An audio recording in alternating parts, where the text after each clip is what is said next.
ಆತ್ಮೀಯ H16 news ಅರ್ಥಾತ್ ಸಿದ್ದರಾಮ್ಗೆ ಸ್ವಾಗತ.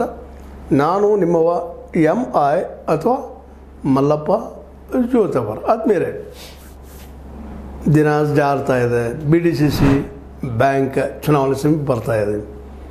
ನಾಮಪತ್ರ ಸಲ್ಲಿಸುವ ಕೆಲಸ ಸ್ಟಾರ್ಟ್ ಆಗ್ತಾ ಇದೆ, ಆಗಿದ್ದಾವೆ.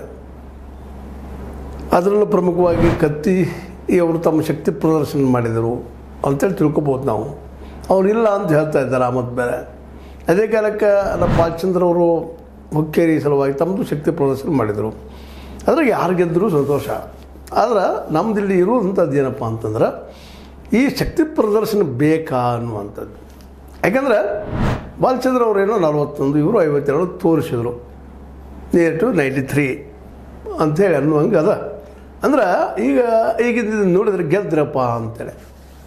ಅಂದರೆ ಈಗ ಯಾರ್ಯಾರನ್ನು ತೋರಿಸ್ತಾ ಇದ್ದಾರೆ ಇವರೆಲ್ಲರೂ ಇವರ ಪರವಾಗಿ ಬ್ಯಾಟ್ ಬೇಸೋದು ರೆಡಿಯಾಗಿದ್ದಾರೆ ಅಂತ ಅನ್ನುವಂಥದ್ದು. ಇದು ಒಂದು ರೀತಿಯಿಂದ ಪ್ರಜಾಪ್ರಭುತ್ವಕ್ಕೆ ಸರಿನಾ ಅನ್ನುವಂಥ ಮಾತು. ಯಾಕಂತಂದ್ರೆ ಈ ಏನು ಡೆಲಿಗೇಟ್ಸ್ ಇದ್ದಾರೆ ಅಥವಾ ಡೆಲಿಗೇಷನ್ ಫಾರ್ಮ್ ಪಡೆದಂಥ ಸದಸ್ಯರಿದ್ದಾರೆ, ಅವ್ರಿಗೆ ಸ್ವಂತ ನಿರ್ಧಾರ ಮಾಡುವಂಥ ಶಕ್ತಿ ಇಲ್ವಾ? ಯಾಕಂತಂದ್ರೆ ಇಡೀ ಈ ವ್ಯವಸ್ಥೆ, ಬ್ಯಾಂಕಿಂಗ್ ವ್ಯವಸ್ಥೆ ನಿಂತಿರೋದು ಇವರ ಮತಗಳ ಮೇಲೆ. ಎಲ್ಲರೂ ನಾವು ಸಜ್ಜನರು ಅಂತ ಹೇಳ್ತಾ ಇರ್ತಾರೆ, ನಮ್ಮ ಸರಿಪ ಕೆಲಸ, ನಾವು ರೈತ ಪರ ಅಂತ ಹೇಳ್ತಾ ಇದ್ದಾರೆ. ಆದರೆ ಅವರಿಗೆ ಮತ ಹಾಕುವಂಥ ಒಂದು ಅಧಿಕಾರ ಕನ್ವಿನ್ಸ್ ಮಾಡಲಿ ಅವ್ರಿಗೆ ಏನು ತಕರಾರಿಲ್ಲ. ಬಟ್ ಅವ್ರನ್ನ ಹಿಡಿದು ತೋರಿಸುವಂಥದ್ದು ಏನಪ್ಪ ಇದು ಅವಶ್ಯಕನ ಅಂತ ಅನ್ನುವಂಥದ್ದು.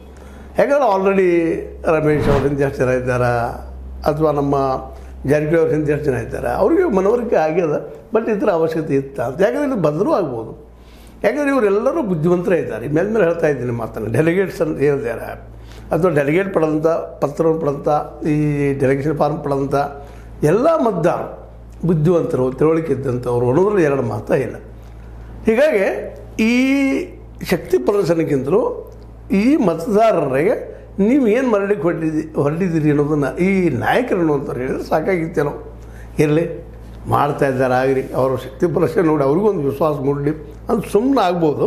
ಬಟ್ ಒಂದು ಥಿಂಗ್ ಮಾತ್ರ ಏನಪ್ಪ ಅಂದರೆ ಇಂಥ ಬಿಹೇವಿಯರು ಇದು ಏನಪ್ಪ ಅಂತಂದರೆ ಸಹಜವಾಗಿ ಪ್ರಜಾತಂತ್ರಕ್ಕೆ ವಿರೋಧವಾದಂಥ ಮಾತುಗಳು. ಯಾಕಂದ್ರೆ ಎಲ್ಲರಿಗೂ ತಮ್ಮದೇ ಅಂತ ಒಂದು ರಶ್ ಕಾಪಾಡುವಂಥದ್ದು ಇದ್ದೇ ಇರ್ತದೆ. ನಾಳೆ ಅವ್ರ ವೈಯಕ್ತಿಕ ದೋಸ್ತಿ ಇರ್ಬೋದು, ಮತ್ತೇನಿರ್ಬೋದು, ಅದು ಆಗಿದಂಗೆ ಹೋಗಬೇಕಾಗಿತ್ತು. ಆದರೂ ಜನ ಅದು ಒಪ್ತಾ ಇದ್ದಾರೆ. ಒಪ್ಪಿದ್ದು ನಾವು ನಿಮಗೆ ಹೇಳ್ತಾ ಇದ್ದೀವಿ ಅಷ್ಟ. ಇನ್ನು ಇದೇ ಕಾಲಕ್ಕೆ ಒಂದಿಷ್ಟು ಹೊಸ ಏನಪ್ಪ ಅಂತಂದ್ರೆ ಇಲ್ಲೇ ಏನಪ್ಪ ಈ ಇದಕ್ಕಾಗಿ ಎಲೆಕ್ಷನ್ಕಾಗಿ ನಾಮಪತ್ರ ಸಲ್ಲಿಸುವಂಥವ್ರು ಬರ್ತಾ ಇದ್ದಾರೆ. ಬೆಳಗಾವಿಯಲ್ಲೇ ನಿಧಾನಕ್ಕೆ ಹೆಚ್ಚಾಗ್ತಾ ಇದ್ದಾರೆ. ನಮ್ಮ ಈ ಬೈರಗದಿಂದ ಬಂದರು. ಈಗ ನಮ್ಮ ಪ್ರಕಾಶ್ ಹುಕ್ಕೇರಿ ಅವ್ರ ಮಗ ಗಣೇಶ್ ಹುಕ್ಕೇರಿ ಅವರು ತಮ್ಮ ನಾಮಪತ್ರ ಸಲ್ಲಿಸಿದರು. ಅವರು ನಮ್ಮ ಹಿಂದೆ 142 ಜನ ಇದ್ದಾರೆ ಅನ್ನುವಂಥ ಮಾತಾಡಿದರು. ಮಾತಾಡಲಿ ಅಂತ ತಪ್ಪಿಲ್ಲ. ಈ ಎಲ್ಲ ಡೆವಲಪ್ಮೆಂಟ್ ನೋಡಿದಾಗ ಈ ಸಲ ಚುನಾವಣೆ ಮಾತ್ರ ಏನೂ ಇರಲಿ, ಒಂದು ಹಂತದವರೆಗೆ ಚುನಾವಣೆ ಹೌದಪ್ಪ ಇದು ಈ ಚುನಾವಣೆ ನಾವು ಏನು ಮಾಡಲಿಕ್ಕೆ ಹೊರಟಿದ್ದೀವಿ ಅನ್ನೋದೊಂದು ಹೇಳೋ ಜೊತೆಗೆ ಇನ್ನೊಂದು ಏನಾಗ್ತಾ ಇದೆಯಪ್ಪ ಅಂತಂದ್ರೆ ಈ ಬ್ಯಾಂಕ್ಗಳಿಂದ ಲಾಭ ಮಾಡ್ಕೊಳ್ಬೇಕು ಅನ್ನುವಂಥ ಏನು ಮನಸ್ಸು ಇಟ್ಕೊಂಡು ಬಂದಂಥವ್ರು ಇದ್ದಾರೆ.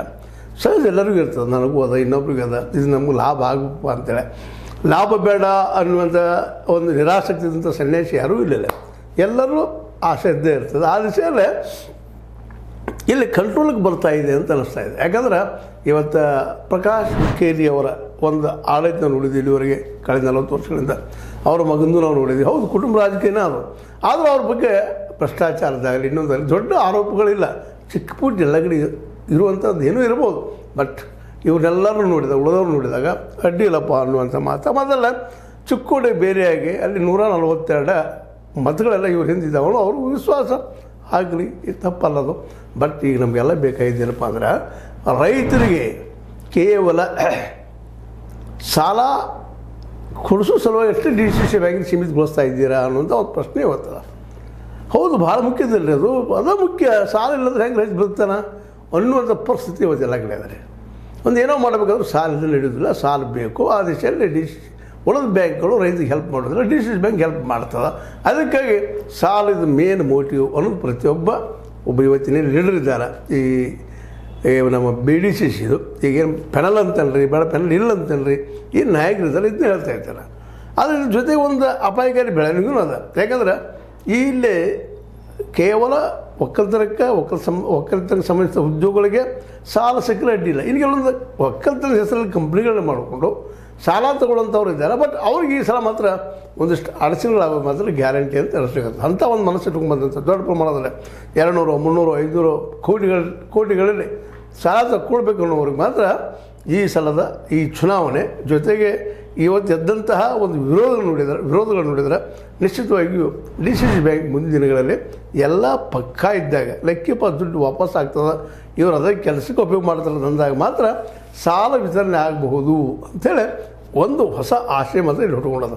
ಯಾಕಂದ್ರೆ ಇಷ್ಟೆಲ್ಲ ಬುದ್ಧಿವಂತರಿದ್ದಾಗ ಇಲ್ಲೆಲ್ಲ ಬುದ್ಧಿವಂತರು ಇವರೆಲ್ಲ, ಮತ್ತು ಈಗ ಆಯ್ಕೆ ಮಾಡೋದು ಇನ್ನೂ ಹೆಚ್ಚಿನ ಬುದ್ಧಿವಂತರನ್ನ ಇವರೆಲ್ಲ ಕೊಡ್ಕೊಂಡು ಪ್ರತಿ ಈ ಒಂದು 15 ತಾಲೂಕುಗಳೇನಿದ್ದಾರೆ PKPS ಜನ ಇವರು ಬುದ್ಧಿವಂತರು. ಇವರು ಬುದ್ಧಿವಂತರು ಆರಿಸ್ತಾ ಇದ್ದಾರೆ. ನಿರ್ದೇಶಕರನ್ನ 16 ಜನ ನಿರ್ದೇಶಕರನ್ನ ಆರಿಸ್ತಾ ಇದ್ದಾರೆ. ಆ 14 ಜನರೆಲ್ಲ ಬುದ್ಧಿವಂತರಾಗಿರ್ತಾರೆ.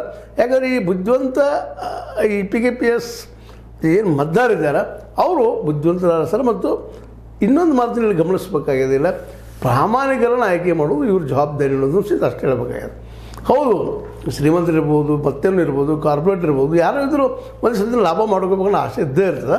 ಬಟ್ ಬ್ಯಾಂಕ್ ಉಳಬೇಕು, ಸಾಲಗಳು ವಿತರಣೆ ಆಗಬೇಕು, ಮತ್ತು ಆದಷ್ಟು ಆದಷ್ಟಲ್ಲ ಸಾಲ ಮರಳಿಸ್ಬೇಕು, ಅಂಥವ್ರಿಗೆ ಮಾತ್ರ ಕೊಡುವಂಥದ್ದು ಆಗಬೇಕು. ಜೊತೆಗೆ ಇನ್ನೊಂದು ಭಾಳ ಪ್ರಮುಖವಾಗಿ ಹೇಳುವಂಥದ್ದು, ನೆನ್ನಲ್ಲಿ ಈ ಮಾತನ್ನು ಹೇಳ್ತಾ ಇದ್ದ ಏನಂದ್ರೆ ಈ ಸಾಲ ಕೊಡೋದಕ್ಕಷ್ಟೇ ಸೀಮಿತ ಇಳಿಬಾರದು. ಇದು ಇಲ್ಲೇ ನಮ್ಮ ರೈತರಿಗೆ ಮಾರ್ಕೆಟ್ ಕೊಡೋ ವಿಷಯಲ್ಲೇ ನಮ್ಮ ಈ BDCC ಬ್ಯಾಂಕ್ ಮತ್ತು ಅದರ ಅಧ್ಯಕ್ಷರಾದರೂ ಏನಾಯಿತು ಇವತ್ತೊಂದು ಅಂದಾಜು ಬರ್ತಾ ಇದ್ದಾರೆ. ಮೋಸ್ಟ್ಲಿ ಈ BDCC ಅಧ್ಯಕ್ಷ ಸ್ಥಾನಕ್ಕೆ ಹುಕ್ಕೇರಿ ಮನೆತನದವ್ರು ಆಗ್ಬೋದೇನೋ, ಗಣೇಶ್ ಅವರಾಗಲಿ ಮತ್ತೇನೋ ಆಗಲಿ. ಯಾಕಂದ್ರೆ ಅವ್ರು ಎಲ್ಲರಿಗೂ ಬೇಕಾದವರು ಇದ್ದಾರೆ, ಒಪ್ಪುನೋ ಮಾತನ್ನು. ಅದೇ ಕಾಲಕ್ಕೆ ಕೇವಲ ಯಾವುದೋ ಒಂದು ಫೆವರಿಟಿಸಮ್ ಅಂತ ನಾವು ಅದಕ್ಕೆ ಬಲಿ ಆಗದಂಗೆ ಪ್ರಾಮಾಣಿಕವಾಗಿ ಯೋಗಿಗೆ ಸಾಲ ಕೊಡಲಿ, ಮತ್ತು ಇರೋದು ಸಾಲ ತೊಗೊಳ್ಳೋದು, ಉದ್ಯಮಿ ಬೆಳೆಸ್ಕೊಳ್ಳೋದು ಮಾಡೋದು. ಈ ದೇಶ ಸಾಲದಲ್ಲದ ನಾವು ಇವತ್ತು ನಮ್ಮ ಮೋದಿಯವರು ಬಂದಾಗಿಂದ ಇಲ್ಲಿವರೆಗೆ 215-20 ಲಕ್ಷ ಕೋಟಿ ರೂಪಾಯಿ ಸಾಲ ಮಾಡೀವಿ. ಅದು ಇರೋದರ ಆ ಮಾತು ಬೇರೆ. ಬಟ್ ಉದ್ಯೋಗಗಳು ಸೃಷ್ಟಿ ಮಾಡೋದಕ್ಕೆ ಈ ನಮ್ಮ PKPSಗಳನ್ನು ಉಪಯೋಗ ತೊಗೊಳ್ಳೋವಂಥದ್ದು ಅಲ್ಲಿ ರೈತರಿಗೆ. ಯಾಕಂದರೆ ಈಗ ಮತ್ತೊಮ್ಮೆ ಹೇಳ್ತಾ ಇದ್ದೀನಿ, ಮೇಲೆ ಚರ್ಚೆನೂ ಆಗಿದೆ ಸಾಕಷ್ಟು. ರಮೇಶ್ ಕತ್ತಿಯವ್ರ ಜೊತೆ ಚರ್ಚೆ ಮಾಡಿದಾಗ ಅವರು ಈ ಮಾತನ್ನು ಹೌದು ಏನಾದ್ರು ಮಾಡಬೇಕು ಅನ್ನೋಂಥ ಮಾತನ್ನು ಮಾತಾಡಿದ್ದಾರೆ. ಈಗ ಎಲ್ಲರಿಗೂ ನಾವು ರಿಕ್ವೆಸ್ಟ್ ಮಾಡೋದೇನಪ್ಪ, ಗೆದ್ದವ್ರಿಗೆ ಸೋದರದಿಂದ ಪಾಪ ಅವ್ರಿಗೆ ಅಧಿಕಾರದಲ್ಲ ನಮ್ಮ ಕಡೆ ಏನಿಲ್ಲ ಅಂತ ಅವ್ರು ಹೇಳ್ತಾರೆ, ನಿಮಗೆ ಗೊತ್ತು ನಮಗೆ ಗೊತ್ತದು. ಅವ್ರಿಗೆ ರಿಕ್ವೆಸ್ಟ್ ಏನು ಮಾಡ್ಕೊಳ್ಳೋದಪ್ಪ ಅಂತಂದ್ರೆ ಪ್ರತಿಯೊಂದು PKPSಗೆ ಗೋಡೌನ್ಗಳು ಮಾಡಿಕೊಳ್ಳೋ ಜೊತೆಗೆ ಅವು ಮಾರ್ಕೆಟ್ ಮಾಡೋಕ್ಕೆ ಸಾಧ್ಯದನ ಆ ದಿಶೆಯಲ್ಲಿ BDCC ಅಥವಾ ಈ ಕೋಆಪರೇಟಿವ್ ಒಂದೇನು ಸಹಕಾರ ಸತ್ವದ ಮೇಲೆ ಮಾಡಲಿಕ್ಕೆ ಸಾಧ್ಯದ ಅನ್ನೋದು ವಿಚಾರ ಮಾಡಿಕೊಂಡ್ರೆ ಸರ್ಕಾರಕ್ಕೆ ಒಂದು ಆದರ್ಶ ಆಗಬೇಕಾಗಿದೆ. ಯಾಕಂದರೆ ಯಾವ ಸರ್ಕಾರ ಇಲ್ಲಿವರೆಗೂ ಮಾರ್ಕೆಟ್ ಮಾಡೋಕ್ಕೆ ಹೋಗಿಲ್ಲ. APMCಗೆ ಬಂದು ನಿಂತುಬಿಟ್ಟದು. ಚೋಟುರಾಮನ್ ಏನೋ ಒಂದು ಮಾಡಿದ್ರಿಂದ ಅದೇ ಇವತ್ತು APMCನ ಬೆಸ್ಟಪ್ಪ ಅನ್ನುವಾಗ. ಬಟ್ ಅಲ್ಲಿ ಇವತ್ತದು APMCನೂ ಸಹಿತ ಅಲ್ಲಿ ದಲಾಲರ ಮತ್ತು ಯಾರೋ ಜನರ ಕಮಿಷನ್ ಹೊಡೆಯವ್ರ ಜನ ಹೆಚ್ಚಾಗಿದ್ದರಿಂದಾಗಿ ಅಲ್ಲೂ ಲಾಸ್ ಆಗಿದೆ. ಮತ್ತು ಶುಗರ್ ಫ್ಯಾಕ್ಟ್ರಿಗಳು ಸಹಿತ ಶುಗರ್ ಫ್ಯಾಕ್ಟ್ರಿ ತನ್ನ ಲಾಭ ನೋಡ್ತದಿನ ರೈತಿಗೆ ಲಾಭ ಆಗುವಂಗೆ ಇಲ್ಲಿ ಬೆಲೆನೂ ಕೊಡ್ತಾ ಇಲ್ಲ. ರೈತಿಗೆ ಹೇಳಿದ್ರೆ ನಿಮಗೆ ಮಿನಿಮಮ್ 4,000 ರೂಪಾಯಿಗಳು ಪರ್ ಟನ್ ಖರ್ಚಾಗಿರ್ತದೆ. ಅವ್ರು ಕೊಡ್ತಾರೆ 2,000-3,000 ರೂಪಾಯಿ ಪ್ರತಿ ಟನ್ನಿಗೆ 1,000 ರೂಪಾಯಿ ರೈತಿಗೆ ಲಾಸ್ ಆಗ್ತದೆ. ಇದು ನಿಮ್ಗೆ ನಮಗೆ ಗೊತ್ತಿಲ್ಲ. ಆ ಲಾಭನ ಅವ್ರು ಬಡ್ಡಿ ತುಂಬಿಕೊಳ್ತಾ ಇರ್ತಾರೆ ಅಥವಾ ಲಾಭ ಮಾಡ್ಕೋತಾರೆ ಬ್ಯಾಂಕ್ ಇವರು ನಮ್ಮ ಶುಗರ್ ಫ್ಯಾಕ್ಟ್ರಿಯವರು. ಅದಕ್ಕಾಗಿ ಅದು ಒಂದೇ ಬೆಳೆ ಅಲ್ಲ, ಇನ್ನುಳಿದ ಬೆಳೆಗಳಿಗೆ ಸಹಿತ ಮಾರ್ಕೆಟ್ ಸಿಗುವಂಥ ಒಂದು ವ್ಯವಸ್ಥೆ ಮಾಡಿದ್ರೆ ನಿಶ್ಚಿತವಾಗಿಯೂ BDCC ಬ್ಯಾಂಕ್ ಇಡೀ ರಾಷ್ಟ್ರಕ್ಕೆ ಆದರ್ಶ ಆಗ್ತದೆ. ಈಗಾಗಲೇ ಕತ್ತಿ ಕುಟುಂಬದವರಾಗಿರ್ಬೋದು, ಪಾಟೀಲರಾಗಿರ್ಬೋದು, ಅಪ್ಪನಗೌಡ ಪಾಟೀಲರಾಗಿರ್ಬೋದು, ವಿದ್ಯುತ್ ಸಂಘವನ್ನು ಹುಟ್ಟಾಕಿ ಅಲ್ಲಿಯ ಹಳ್ಳಿಯ ಪ್ರತಿಯೊಬ್ಬ ರೈತಗೆ ಒಂದು ಮೇನಪ್ಪ ವಿದ್ಯುತ್ ಸಿಗುವಂಗೆ ಏನು ಮಾಡಿದರು. ಅಂಥದ್ದೊಂದು ಪ್ರಯತ್ನ ಆದರೆ ಎಲ್ಲ ಮಾಡಿದ್ರೆ ಅದನ್ನ ಯಾಕೆ ನಾಳೆ ರಾಷ್ಟ್ರ ಮಟ್ಟದಲ್ಲಿ ಆದರ್ಶಕ್ಕೆ ತೊಗೊಳ್ಬಾರ್ದು. ಯಾಕಂದ್ರೆ ಕೋಆಪರೇಟಿವ್ ಅನ್ನುವಂಥದ್ದು ಇದು ಸರ್ಕಾರದ ಲೆವೆಲ್ ಇದ್ದಂಥದ್ದು, ಅದರ ಸಮವಾಗಿ ಕೆಲಸ ಮಾಡುವಂಥದ್ದು. ಆದರೆ ಸಂವಿಧಾನದ ಅಡಿಯಲ್ಲಿ ಸರ್ಕಾರದಲ್ಲಿದೆ ಅಡಿಯ ಅಥವಾ ನಿಯಂತ್ರಣದಲ್ಲಿರುವಂಥದ್ದು. ಇದನ್ನು ಮಾಡಿದ್ರಂತೂ ಇನ್ನೂ ರೈತ ಅನುಕೂಲ ಆಗ್ಬೋದೇನೋ ಅಂತೇಳಿ. ಜೊತೆಗೆ ಅಲ್ಲಿಯ ಕೃಷಿ ಆಧಾರಿತ ಉದ್ಯಮಿಗಳಿಗೆ ಮಾತ್ರ ಸಾಲ ಕೊಡುವಂಥದ್ದಾಗಲಿ, ಉಳಿದಕ್ಕೆ ಅಲ್ಲ ಅನ್ನುವಂಥದ್ದು. ಬರೀ ಶುಗರ್ ಫ್ಯಾಕ್ಟ್ರಿಗೆ ಒಂದಲ್ಲ ಸಾಲ, ಇನ್ನುಳಿದ ಸಹಿತ ಏನು ಸಾಧ್ಯದನ ಬೇರೆ ಬೇರೆ ಬೆಳೆಗಳಿಗೆ ಒಂದು ಸಾಲ ಕೊಟ್ಟು ಅದು ಉದ್ಯಮಿಯಾಗಿ ಮಾಡೋದಕ್ಕೆ ಅದು ಸಹಿತ ಚಿಂತನೆ ಆದೇಶದಲ್ಲಿ ಆಗಲಿ. ಈಗ ಇದ್ದಂಥ ಬರುವಂಥವ್ರೆಲ್ಲರೂ ಪ್ರಾಮಾಣಿಕರು ನನಗೆ ಅನ್ನಿಸ್ತಾ ಇದೆ. ಯಾಕಂದ್ರೆ ಅಂಥ ವಾತಾವರಣ ಇವತ್ತು ನಿರ್ಮಾಣ ಆಗಿದೆ. ಪ್ರತಿಯೊಂದು ತಾಲೂಕಿನ MLAಗಳು ಮತ್ತು MLCಗಳು ಅಥವಾ ಈಗಿದ್ದಂಥ ಎಲ್ಲ 18 ಏನು MLAಗಳಿದ್ದಾರೆ ಅವರೆಲ್ಲರೂ ಇವತ್ತು DCC ಬ್ಯಾಂಕಿನ ಕಣ್ಣಿಟ್ಟಿರುವುದರಿಂದ ಅಲ್ಲೇ ಬ್ಯಾಂಕಿನಲ್ಲಿ ಅಪರಾಧ ವ್ಯವಹಾರ ನಡೀಲಿಕ್ಕಿಲ್ಲ, ಅವ್ಯವಹಾರ ನಡೀಲಿಕ್ಕಿಲ್ಲ ಅನ್ನೋದು ಭರವಸೆ ಮೂಡಲಿಕ್ಕತ್ತದ ಮತ್ತು ರೈತರಿಗೂ ಮೂಡಲಿಕ್ಕತ್ತದ. ಆದರೂ ಈ ಡೆಲಿಗೇಷನ್ ತೊಗೊಂಡಂಥ ರೈತರಿದ್ದಾರೆ ಅಥವಾ ಸದಸ್ಯರೇನಿದ್ದಾರೆ ಅವರು ಮಾತ್ರ ಅವ್ರಿಗೆ ಸ್ವಂತ ನಿರ್ಧಾರ ಮಾಡೋದಕ್ಕೆ ಎಲ್ಲ ನಾಯಕರು ಬಿಟ್ಟು ಬಿಡಬೇಕು, ತಿಳಿಸಿ ಹೇಳ್ಬೇಕು ಅಷ್ಟೇ, ಹಿಂಗೆ ಮಾಡಿದ್ರೆ ಯೋಗ್ಯ ಅಂತೇಳಿ ಅಂದಾಗ ಇವರೆಲ್ಲ ಮಾಡಿದ ಯಶಸ್ವಿ ಆಗ್ತದೆ ಅಂತ ಒಂದು ಸಾಮಾನ್ಯ ಅನಿಸಿಕೆ. ನಿಮಗೇನು ಅನಿಸ್ತದ್ರಿ? ನಾ ಹೇಳಿ ತಪ್ಪು ಅನಿಸ್ತೇನು? ತಪ್ಪಾದ್ರೆ ಕಾಮೆಂಟ್ ಮಾಡಿರಿ, ಸರಿ ಇದ್ರೆ ಡಿಸ್ಕಷನ್ ಮಾಡಿರಿ, ಈ ವಿಷಯ ಡಿಸ್ಕಷನ್ ಆಗಲಿ. ಈಗಂತೂ ಒಬ್ಬರ ಕೈಯಾಗ ಎಲ್ಲ ಸಾಲ ಕೊಟ್ಟು ಹಿಂದೆ ಸುರಿಯುವಂಥ ದಿನ ಈಗ ಬರ್ತಾ ಇಲ್ಲ.